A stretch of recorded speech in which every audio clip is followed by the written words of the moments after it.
बच्चू कडू, तुम्ही फार मोठा संघर्ष पाहिलेला आहे. मला असं वाटतं जिथे संघर्ष आहे, जिथे पीडित आहे, तिथे बच्चू कडू कायम आवाज म्हणून इतकी वर्ष तुम्ही हा संघर्ष पाहिलेला आहे. अ, इतका संघर्ष झाला, पण ह्या संघर्षाच्या या आलेखामध्ये आधी जी माणसं आपल्या हक्कांसाठी भांडत होती, त्यांचं कितपत भलं झालं किंवा कितपत भलं होऊ म्हणजे जे आदेश आले त्याच्याने झालेलं आहे असं तुम्हाला वाटतं, की आता माणसं आता सुखी आहेत. आता दुसरा विषय, आता दुसरं जे कोणी पीडित असतील त्यांचा विषय.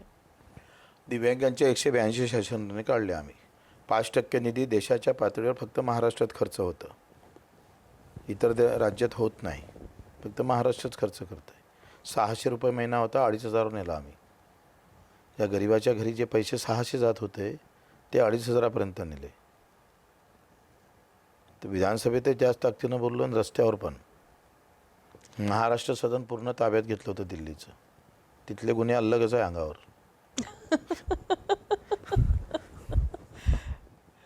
आम्ही कुठं एकदा डोक्यात विषय घेतला ना आम्ही सोडत नाही.